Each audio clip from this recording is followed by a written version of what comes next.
participação da alma, né? A gente vai falar sobre desdobramento do corpo espiritual, do perispírito, viagem espiritual, sono, sonhos, são coisas que todo mundo adora saber. Geralmente quando a gente tem alguma dúvida assim sobre espiritualidade, a primeira pergunta que nos fazem é: eu sonho com não sei o que é, né? Todo mundo, né? Acho que é, né? Todo mundo, eu sonho não sei o que, eu sonho que eu vou num lugar e não sei o que lá, né? E aí o que é, né? E a gente começa a remontar, a explicar justamente essa parte do Livro dos Espíritos, né? Porque é um assunto tão intenso, tão interessante e tão vasto, né? Que merece um estudo bem aprofundado. Tem autores, escritores que falam só sobre isso, né? E aqui Kardec dedica algumas questões sobre esse assunto. São 12 perguntas, na verdade, só sobre sonhos, mas o assunto é tão grande que a gente vai ter, eu acho que uns 2 ou 3 sábados só sobre esse assunto. Primeiro também falar sobre o quadro de avisos, né? Nós vamos entrar num recesso de 2 semanas agora. Hoje nós temos trabalho no sábado e na terça-feira nós temos também normalmente, tá? A partir de quinta-feira, que seria o trabalho que a gente tem de passes, a gente vai entrar num recesso voltando no dia 30 de agosto, né? 30 de agosto, que é quinta-feira, para quem está marcado com o passe na quinta-feira, né? Segue tudo marcado, e depois no sábado, no primeiro sábado após, acho que vai ser o primeiro sábado de setembro, nós vamos seguir nesse assunto que a gente está agora, né? E o outro assunto é que dia 16 de setembro, relembrando, nós temos o nosso curso de passe, todo mundo pode se inscrever. Nós vamos ter o curso no domingo, né, para quem não sabe ainda, começa às 3 horas e tem previsão para terminar às 7, tá? São 4 horas de duração.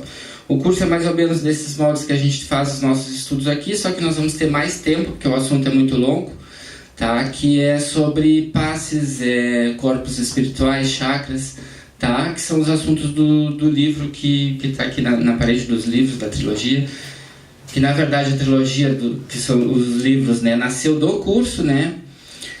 Então nós vamos ter um dia dedicado especialmente para isso. E outro assunto é que no dia 26 de setembro, segunda-feira, vai ser o dia que a gente vai começar o nosso novo trabalho de estudo sobre desobsessão, que nós já tínhamos comentado, tá? Já tem data, dia 26 de setembro, tá?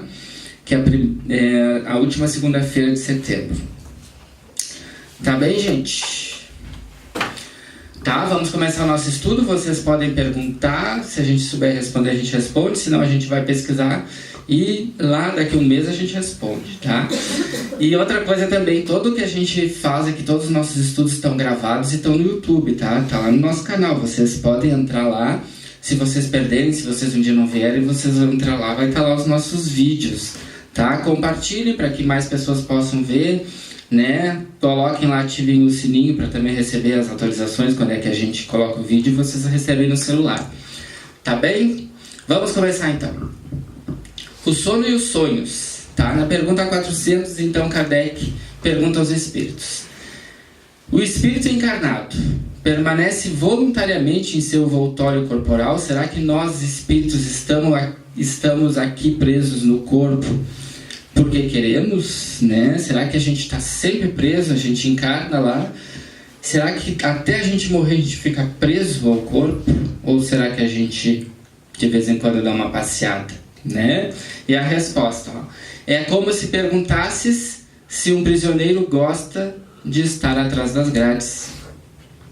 O espírito encarnado aspira incessantemente à libertação, e quanto mais grosseiro é o envoltório, mais deseja desprender-se dele, né? Então o nosso corpo material, que é, né, um corpo da terceira dimensão, é muito denso, é muito pesado. Então o nosso espírito, o ser pensante que habita em nós, a nossa alma, anseia por voltar a ser espírito, né? Por quê? Porque lá a gente está imerso em fluidos mais suaves, né? E no momento que a gente volta ao corpo, é como se a gente estivesse numa prisão. Por isso que Kardec, os espíritos comparam aqui Kardec como se fosse um prisioneiro que estivesse atrás das grades. né? Porque depois que a gente desencarna, é como se a gente abandonasse um peso, né? E toda noite, né, a gente, assim que dorme, começa a provar da leveza que é ser espírito novamente, né? Então esse é um dos principais motivos que a gente não lembra das vidas passadas, nem não lembra do que faz quando está dormindo. Porque se a gente lembrasse de como é bom estar lá do outro lado, a gente não ia querer voltar de novo, né? A gente ia querer abandonar o corpo todo dia, né? Então essa lembrança é completamente tirada da gente. Agora a gente vai vendo nas próximas questões, a gente vai falar pormenorizadamente sobre isso, tá? Na próxima pergunta, na 401. Durante o sono, assim como o corpo, a alma também repousa, né? Será que quando a gente está dormindo, o corpo está ali dormindo, deitadinho na cama, será que a nossa alma está ali justaposta ao corpo, né? Presa ainda às moléculas do corpo e dorme também? Ou será que ela se desprende do corpo e sai a passear? Aí a resposta é a seguinte: não, o espírito nunca está inativo, né? Durante o sono, os laços que o unem ao corpo se afrouxam e, como o corpo não tem necessidade de sua presença, o espírito percorre o espaço e entra em relação mais direta com os outros espíritos, né? Dessa questão aqui nós conseguimos tirar bastante coisa. Então, o espírito nunca está inativo, ou seja, assim quando a gente está dormindo e o nosso espírito está desdobrado, ou seja, está dissociado do corpo, ele está pensando, está vivendo, né? Durante o sono, os laços que unem ao corpo se afrouxam. O que quer dizer, né? O nosso espírito é preso ao corpo físico através de laços fluídicos, de laços magnéticos, né? Eles são ligados através dos chakras, né? Os chakras são os vórtices de energia que a gente tem no nosso corpo, que é o assunto do segundo livro, é só sobre os chakras, que é o que faz a ligação entre o corpo físico e todos os demais 6 corpos espirituais, tá? Então, assim que a gente dorme, esses corpos espirituais se dissociam do corpo, se afastam do corpo, se emancipam, né? Se projetam. Então, isso daí quer dizer que isso que quer dizer que os laços que unem o corpo se afrouxam, né? E como o corpo não tem necessidade da presença, o espírito percorre o espaço. Ou seja, assim que a gente se emancipa do corpo, se projeta, o corpo, para continuar vivendo, para o coração seguir batendo, para nós conseguirmos respirando, o espírito não necessita estar no corpo. Por quê? Porque quando o corpo sai, quando o corpo espiritual sai do corpo físico, fica unido um laço, né? Esse laço que os espíritos estão dizendo. E esse laço vai se afinando, é como se fosse um fiozinho, tá? Que é o famoso cordão de prata, né? Esse cordão de prata é que une o espírito ao corpo, né? Então o corpo físico vai continuar vivendo, mesmo o espírito não estando ali dentro, não estando dentro do nosso corpo ali acoplado, né? Aí o que acontece com o nosso corpo físico, né? Nossos batimentos cardíacos diminuem, né? Isso que a ciência sabe, né? E é comprovado, os batimentos cardíacos diminuem, nossa atividade cerebral diminui, ou seja, o corpo fica com uma quantidade de energia vital bem baixa, só para que ele respire e o coração bata, né? E toda atividade mais, digamos, mais vigorosa fique no espírito, né? O espírito se desdobra e aí sai para passear. Gente, sobre esse sair a passear, sobre a emancipação da alma, é o que eu digo, tem tanto assunto que nós hoje não vamos conseguir falar sobre tudo, de tudo que o espírito faz, de tudo que o espírito apronta, né? De tudo que ele faz de bem e de mal fora do corpo, né? Nós vamos falar algumas coisas, mas não vamos conseguir abranger tudo. Se vocês depois forem surgindo alguma coisa, vocês vão me lembrando, tá?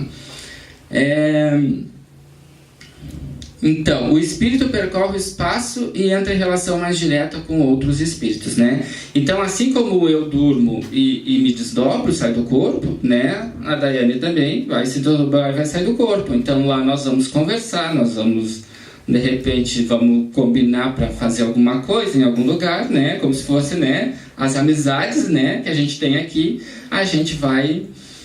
Às vezes até pessoas que nós não conhecemos, de vida física nós não conhecemos, e aí eu marco um encontro com um fulano que mora lá em São Paulo, que eu nunca vi na vida aqui presente, mas conheço de vida passada, ou conheço de um dia de um estudo que eu fui numa faculdade, numa colônia, e aí a gente combina, né? Aí vem os espíritos dos nossos mentores, né? Entram no nosso quarto, nos retiram do corpo e nos levam para fazer isso, para fazer aquilo e assim por diante, né?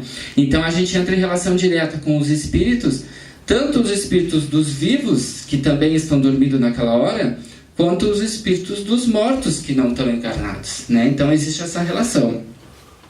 E como é que a gente conhece um espírito quando está encarnado ou não? Se a gente está do outro lado lá, né? Nós estamos numa assembleia, como estamos aqui, digamos que tenha 5 mil, 10 mil espíritos, 10 mil almas. Aí tu olha, às vezes tu vê nos livros, o espírito diz, esse fulano aqui, ele é vivo, né? Esse fulano aqui é morto, digamos assim, né? Ele não é morto, né? Tá vivo também. Mas esse aqui é vivo, é vivente, eles nos chamam às vezes de viventes. Também nos chamam de caveiras andantes, uma coisa assim também, né? Porque nós, né? São viventes. Por quê? Por causa do fio, né? À medida que nós temos esse fio de prata que nos liga, se nós tivermos a 100, 200, 1000 quilômetros, 10 mil quilômetros, 50 mil anos-luz da Terra, esse fio vai nos acompanhar. Então, esse daí que nos diferencia um ser encarnado de um ser desencarnado. Tá?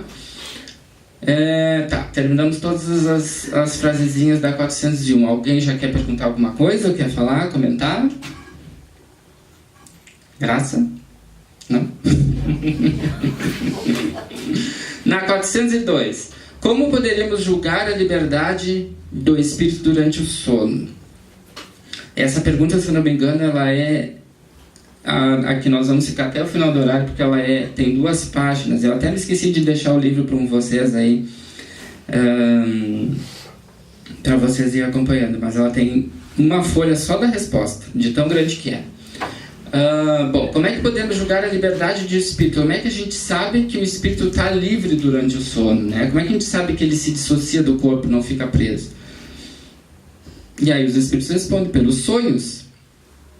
Saibas que quando o corpo repousa, o espírito dispõe de mais faculdades que no estado de vigília, né? Isso quer dizer que o espírito tem muito mais conhecimentos, muito mais sabedoria, sabe fazer muito mais coisas enquanto está desdobrado, né? Enquanto aqui, às vezes, a gente, de repente, nós estamos aqui, estamos, digamos que nunca ouvimos falar desse assunto, né? A gente não sabe nada sobre desdobramento, porém, de repente, como espírito, à medida que a gente se desdobra do corpo, a gente sabe tudo. A gente tem muito mais conhecimento quando está do outro lado. E isso quer dizer essas faculdades quer dizer os conhecimentos que o espírito tem. Porque no estado de vigília, no estado encarnado, que a gente está aqui em vigília, acordado, o nosso cérebro, como a gente já falou nos estudos anteriores, ele é muito letárgico. Então o conhecimento que o espírito tem não consegue se expressar como se fosse um espírito, né? Por isso que a gente pode saber, com certeza, saber muito mais coisa quando está desencarnado do que quando está encarnado. Ele tem a lembrança do passado e algumas vezes a previsão do futuro. Nessa lembrança do passado, a gente já falou na semana passada, já temos dois sábados que a gente falou só sobre isso, né?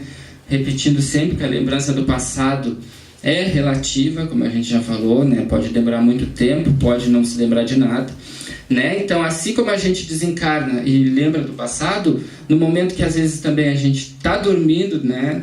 E o espírito está desdobrado, a gente também tem essa lembrança do passado e começa também a ter algumas vezes previsão do futuro. A gente tem conhecimento, pré-conhecimento daquilo que vai acontecer. Adquire mais força, podendo entrar em comunicação com outros espíritos, tanto deste mundo como do outro, né? Aqui, essa última frase aqui, tanto deste mundo como do outro, eu entendo que os espíritos queiram dizer tanto do planeta Terra como de outros planetas, né? Porque a gente sabe que no planeta Terra tem espíritos de mais de 30 outros planetas que estão aqui nos estudando, nos auxiliando, alguns querendo nos atrapalhar, mas são mais de 30 raças diferentes que estão no plano espiritual. Então, assim como a gente vê quando está desencarnado ou quando está dormindo, espíritos terráqueos, a gente também pode ver espíritos de outros planetas. Mateus, me tira uma dúvida aqui que eu li. Mas para te ter a consciência, vamos supor, tu teve um sonho, aí tu teve um encontro espiritual, a diferença para te saber que isso realmente foi um encontro se dá quando tu tem consciência de que aquele desencarnado que está falando contigo, eu, Maria da Graça, tenho consciência de que ele está desencarnado e ele interage comigo. É assim? Isso.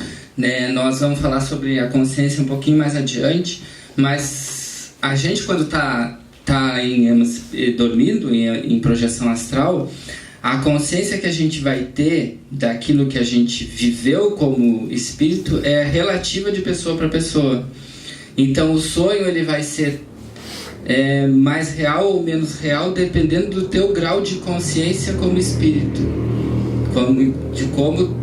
e isso é uma coisa que geralmente é feita antes de tu encarnar. Porque eu tive isso, eu tive um encontro com a pessoa que, no caso, desencarnou, e tive encontro com a pessoa encarnada, ambas no mesmo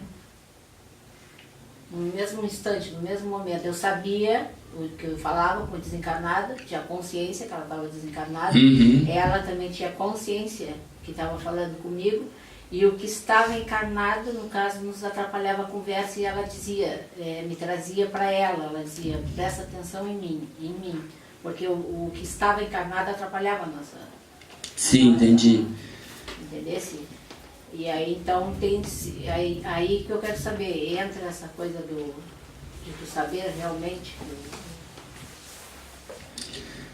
Como eu te disse, varia o teu grau de consciência. Saber se um sonho é real ou se é a tua própria inconsciência que está atrapalhando, é impossível de te dizer. Porque isso vai depender muito de ti, de tu saber. Né? A maioria das pessoas, mais de 95%, elas têm sonhos, apenas sonhos. Poucas têm lembranças realmente daquilo que aconteceu no plano espiritual. A gente vai ver isso pormenorizadamente no decorrer que as questões vão indo, mas o grau de consciência que a gente tem dos 480 minutos que nós ficamos, né, dormindo, né, em média, e a gente lembra 1 minuto às vezes, né, ou 10 segundos apenas daquilo. Então dificilmente tu vai ter um grau de consciência que te permite diferenciar o real do falso. Né? O fato é que muitas pessoas conseguem ter essa consciência, que é o chamado projetor. O projetor astral realmente ele consegue provocar o desdobramento consciente e ter completa ciência, não completa porque a consciência nunca vai ser completa, mas ele consegue ter ciência de que viveu e conversou com tal pessoa. Já a maioria de nós não, vai dizer que vai ser um sonho e não vai saber se é real ou se é falso. Não sei se é isso que tu queria saber.